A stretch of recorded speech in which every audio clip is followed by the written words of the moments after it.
Leitura Bíblica Anual. Versão King James atualizada. Números 12 e 13. Miriam e Arão censuram Moisés. Miriam e Arão começaram a murmurar contra Moisés porque ele havia se casado com uma mulher cuxita, etíope. E assim questionaram: falou porventura, Yahvé, somente a Moisés? Não falou igualmente a nós? E Yahvé ouviu tudo isso. Ora, Moisés era um homem muito paciente e o mais humilde dos homens de sua época. A resposta do Senhor.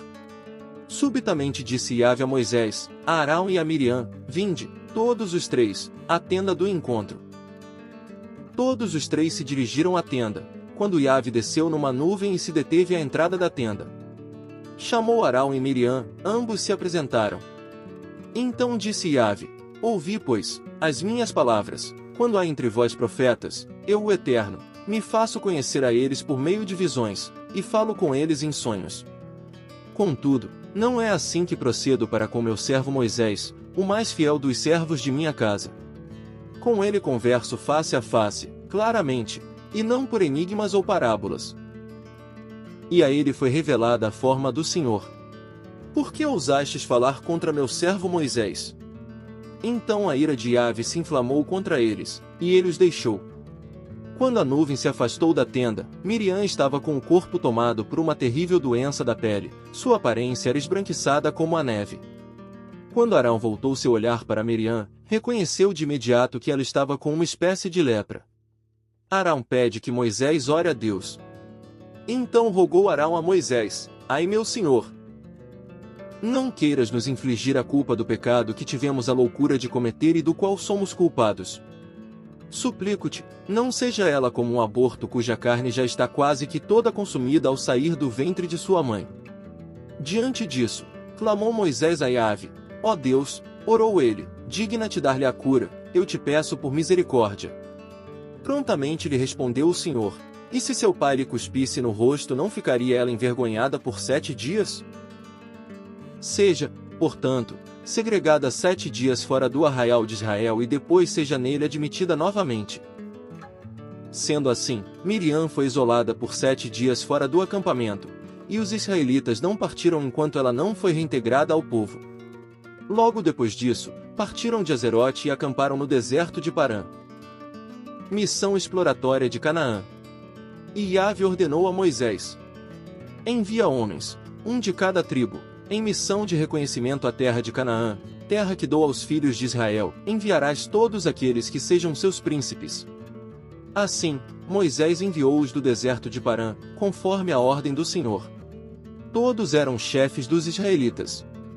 São estes os seus nomes: da tribo de Ruben, Samua, filho de Zacur; da tribo de Simeão, Safate, filho de Hori; da tribo de Judá, Calebe, filho de Jefoné; da tribo de Issacar, Igal, filho de José; da tribo de Efraim, Oséias, filho de Num; da tribo de Benjamim, Palti, filho de Rafu; da tribo de Zebulon, Gadiel, filho de Sodi; da tribo de José, isto é, da tribo de Manassés, Gadi, filho de Suzi; da tribo de Dan, Amiel, filho de Gemali; da tribo de Asser, Setur, filho de Micael; da tribo de Naftali, Nabe, filho de Vofsi; da tribo de Gade, Gel, filho de Maqui. Esses são os nomes dos homens que Moisés enviou para espiar a terra. E Moisés deu ao Sheabim-Num, Oséias, filho de Num, o nome de Yeshua, Josué. E Moisés enviou-os para verificar a terra de Canaã e lhes disse: subi pelo Neguebe, em seguida atravessai a região montanhosa. Então observai como é a terra, como é o povo que a habita, forte ou fraco, escasso ou numeroso. Se a terra em que vive esse povo é boa ou ruim, se as cidades em que moram não são cercadas por muros ou fortificadas. Se o solo é fértil ou pobre, se existe ali floresta ou não. Sede corajosos. Trazei alguns frutos da terra, era a época do início da colheita das primeiras uvas. Subiram eles para espiar a terra, desde o deserto de Zin até Reob, na direção de Levo-Amat, à entrada de Amate. Subiram do Neguebe e chegaram a Hebron, onde viviam Aimã, Sesai e Talmai, todos descendentes de Enaque.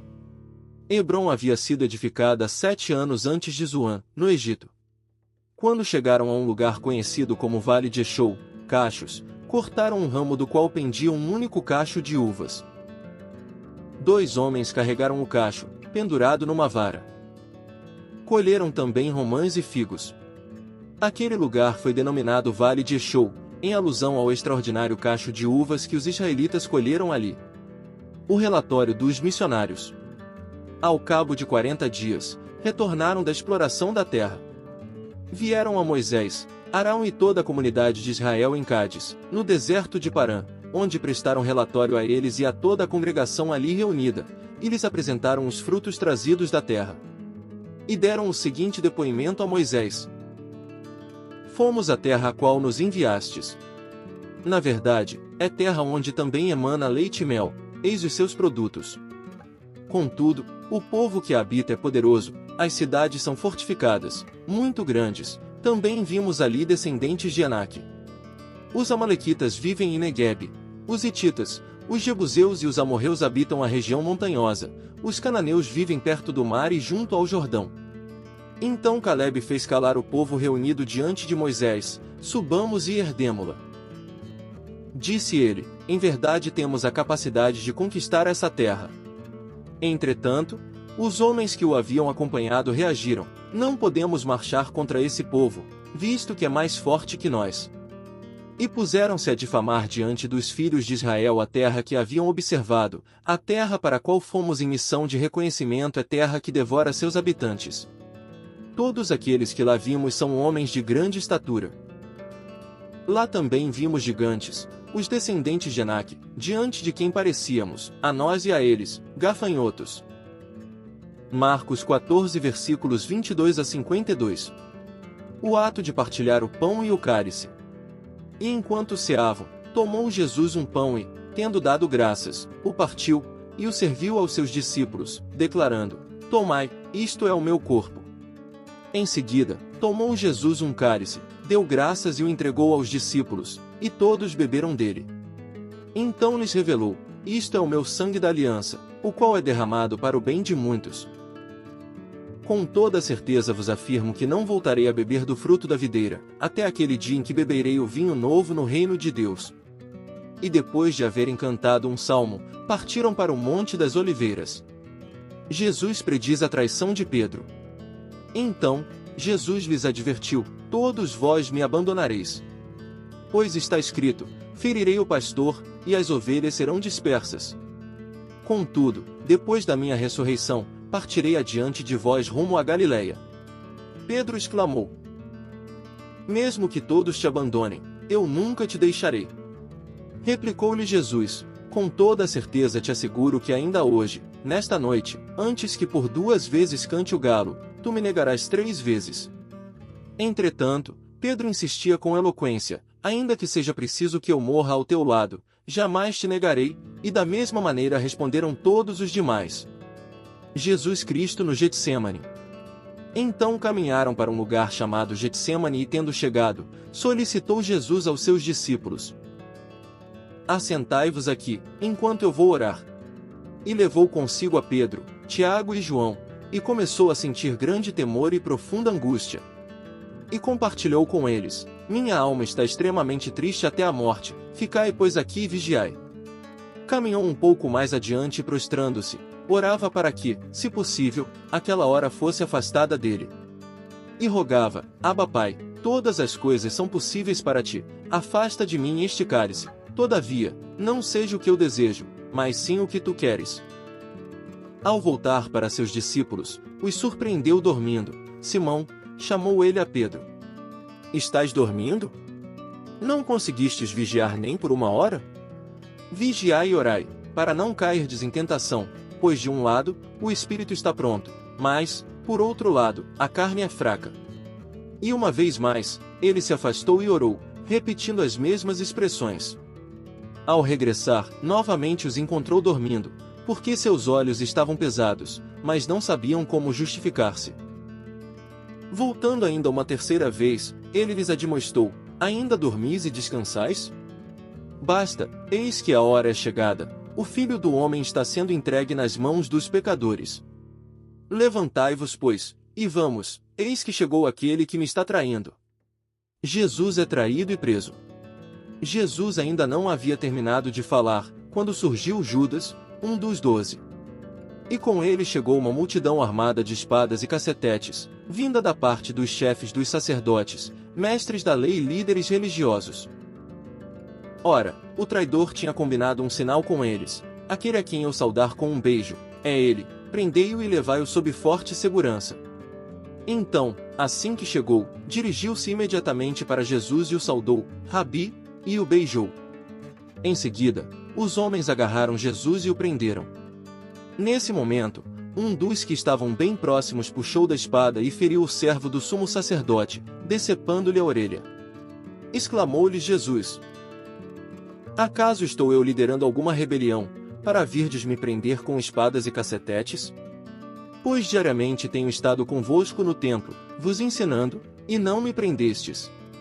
Contudo, é para que se cumpram as Escrituras. Logo em seguida, todos fugiram e o abandonaram. Certo jovem, vestindo apenas um lençol de linho, estava seguindo Jesus, quando também tentaram prendê-lo. Mas ele, largando o lençol, fugiu desnudo.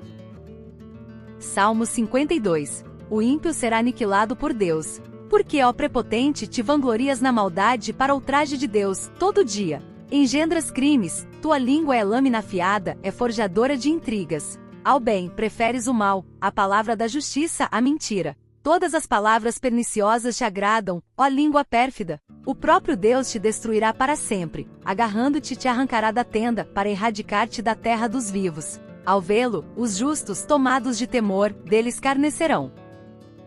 Eis o homem que não tomava a Deus por seu refúgio, porquanto depositava sua fé em suas muitas riquezas e assim, tornou-se poderoso por seus crimes. Eu, porém, qual oliveira verdejante na casa de Deus, confio no amor divino para todo sempre. Eu sempre te louvarei pelo que fizeste, na presença dos teus fiéis proclamarei o teu nome, porque tu és bom. Provérbios 11 versículos 1 a 3. Deus tem ódio das balanças desonestas, mas os pesos exatos lhe dão prazer. Em vindo a arrogância, chega logo também a desonra, mas com os humildes está a sabedoria. A integridade dos justos os guia, mas a falsidade dos infiéis os aniquila.